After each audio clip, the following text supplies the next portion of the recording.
Hello students, welcome to next video of electrostatics. आज की class में हम potential energy of dipole placed in uniform electric field इस बारे में बात करेंगे। ठीक है, तो अगर डायपोल को हमने यूनिफॉर्म इलेक्ट्रिक फील्ड में प्लेस किया तो क्या उसमें पोटेंशियल एनर्जी जनरेट होगी?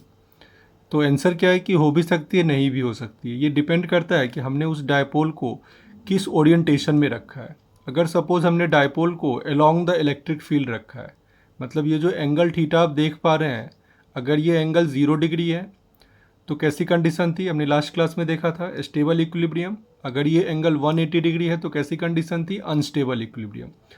तो उन दोनों ही कंडीशन में जो पोटेंशियल एनर्जी होगी वो क्या होगी? ज़ीरो होगी, क्योंकि अगर आप डायपोल को फ्रीली रिलीज करोगे तो इसमें कोई रोटेशन, कोई मूवमेंट, कुछ भी नहीं होने वाला, अगर स्टेबल या अनस्टेबल इक्विलिब्रियम की कंडीशन है तो।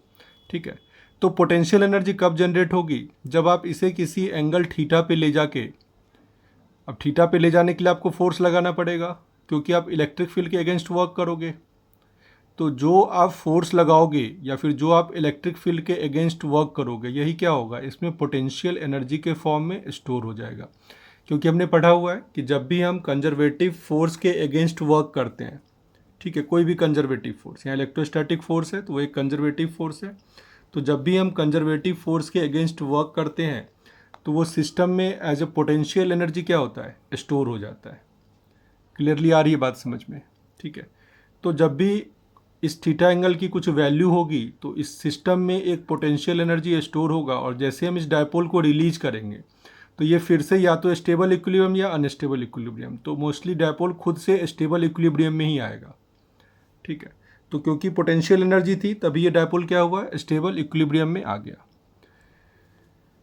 तो यही मैंने यहाँ पे लिखा है कि अगर हम डायपोल को किसी एंगल थीटा नॉट से थीटा, अब इनिशियल पता नहीं कि 0 है 90 है, कुछ भी नहीं पता, तो कोई भी एंगल थीटा नॉट है और थीटा, ठीक है, अगेंस्ट टॉक, टॉक के अगेंस्ट अगर हम वर्क करते हैं, अब टॉक का देखो डायरेक्शन कैसा है? Clockwise direction. इस डायग्राम में आप देख पा रहे हैं कि QE force towards right act हो रहा है और ये क्यूई टुवर्ड्स लेफ्ट एक्ट हो रहा है, तो ये टॉर्क का क्या? क्लॉकवाइज डायरेक्शन है। तो अगर आप इसको क्लॉकवाइज ही रोटेट कर दो तो फिर इसमें पोटेंशियल एनर्जी स्टोर नहीं होगी।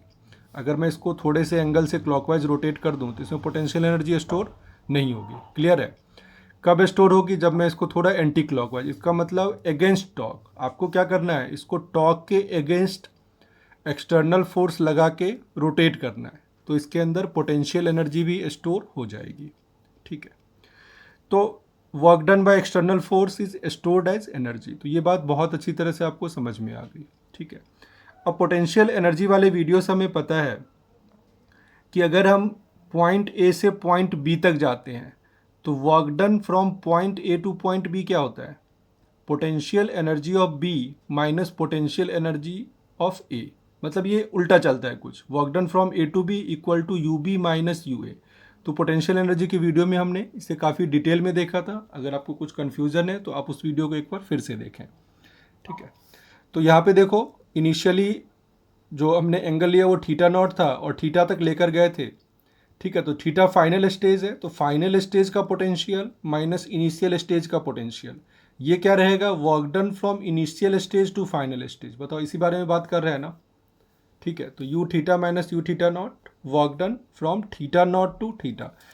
देखो मैं फिर से यहाँ पे लिख देता हूँ अगर आपको उस तरह से ज़्यादा अच्छे से समझ में आता है। डब्ल्यू ए टू बी क्या था? यू बी माइनस यू ए, यही था ना? तो वही हमने यहाँ पे यूज़ किया है। ठीक है, जब ए टू बी की बात करेंगे तो बी पहले आएगा, तो जब थीटा नॉट से थीटा की वर्क डन की बात करेंगे तो थीटा पहले आएगा, थीटा नॉट बाद में आएगा। ठीक है, अब क्योंकि यहाँ पे रोटेशन होगा, रोटेट आपने किया है टॉर्क के अगेंस्ट, तो इस केस में जो वर्क डन होता है, एसएचएम की वीडियो से हमें पता है कि ये वर्क डन क्या होता है? टॉ इंटू डी थीटा। ठीक है, अगर ट्रांसलेशनल मोशन है तो वर्क डन क्या होता है? एफ डॉट डी एस, और अगर रोटेशनल मोशन है तो वर्क डन क्या रहेगा? टॉ डी थीटा। तो इस टॉर्क की वैल्यू हम प्लेस करने वाले हैं P E sine theta. Last video में हमने कैलकुलेट किया था, तो डायरेक्टली मैंने P E sine theta D theta यहाँ पे प्लेस कर दिया। ठीक है, थीटा नॉट से थीटा तक। अब साइन थीटा का इंटीग्रेशन, ठीक है, याद करें साइन थीटा का क्या इंटीग्रेशन था? Minus cos theta. अगर कॉस थीटा होता तो माइनस साइन थीटा, नहीं, कॉस थीटा का केवल साइन थीटा, ये साइन थीटा है तो इसका माइनस कॉस थीटा। तो ये हमने इंटीग्रेट कर दिया। अब देखो, पोटेंशियल एनर्जी समझने में केवल लिमिट समझने का ही खेल है, और मैं आपको बता दूं कि बच्चा यहाँ पे कंफ्यूज होता है। ठीक है, कोई भी स्टूडेंट यहाँ पे थोड़ा कंफ्यूज होता है कि लिमिट हमने थीटा नॉट से थीटा की। अभी मैं बताऊंगा क्यों कंफ्यूज होता है। बच्चे ऐसा सोचते हैं कि इनिशियली हमने थीटा नॉट लिया था और थीटा तक ले गए थे, तो थीटा नॉट को ज़ीरो कर दें, ठीक है, और थीटा को थीटा रहने देते हैं जहाँ तक लेके गए थे। लेकिन हम ऐसा नहीं करेंगे। हम क्या करने वाले हैं, थीटा नॉट को 90 करने वाले हैं और थीटा को थीटा जो वैल्यू थी वहाँ तक। तो थीटा नॉट 90 हम इसलिए करते हैं कि देखो 90 की कंडीशन कौन सी होगी, ये वाली, ये जो डॉटेड लाइन है। तो जब थीटा नॉट 90 होगा तो इस कंडीशन में इसके ऊपर लगने वाला नेट फोर्स क्या रहेगा, zero. QE force towards right, QE force towards left, तो इसके ऊपर लगने वाला नेट फोर्स क्या है, ज़ीरो। तो जब सिस्टम पे नेट फोर्स जीरो लग रहा होता है, ठीक है, जैसा हमने बात करा था कि जब इन्फिनिटी पे दो चार्जेज हैं और उनके बीच में लगने वाला फोर्स क्या है, ज़ीरो है, उनके ऊपर लगने वाला फोर्स क्या है, ज़ीरो है, तो उनकी पोटेंशियल एनर्जी क्या रखी थी हमने, ज़ीरो रखी थी।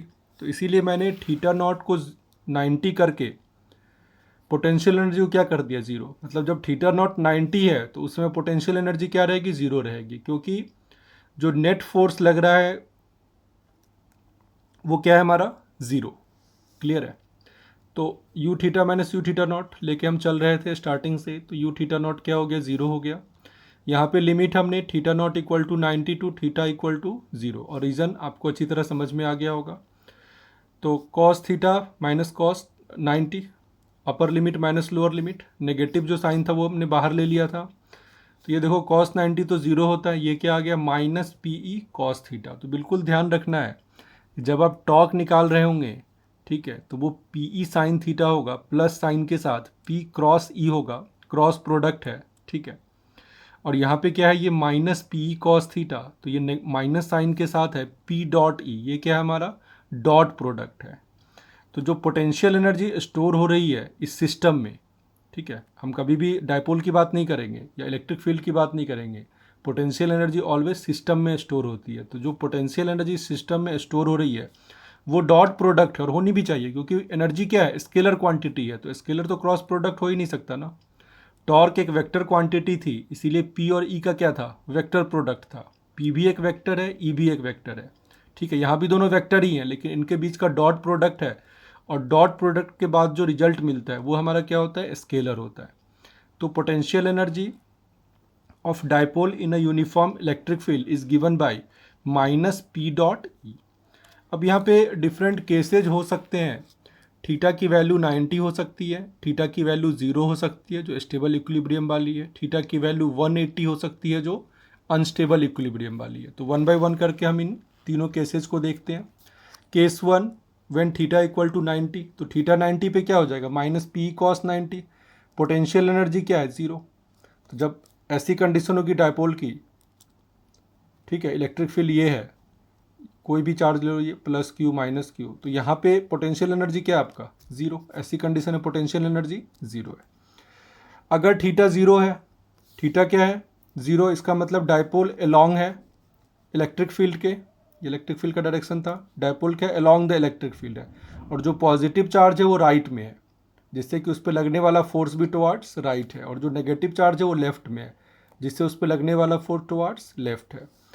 तो minus P E cos zero minus P, ये वैल्यू क्या है, मिनिमम, ठीक है। नेगेटिव साइन की मैग्नीट्यूड तो सेम ही है, मैक्सिमम वाला मैग्नीट्यूड ही है, लेकिन नेगेटिव साइन की वजह से ये पोटेंशियल एनर्जी क्या है, मिनिमम है।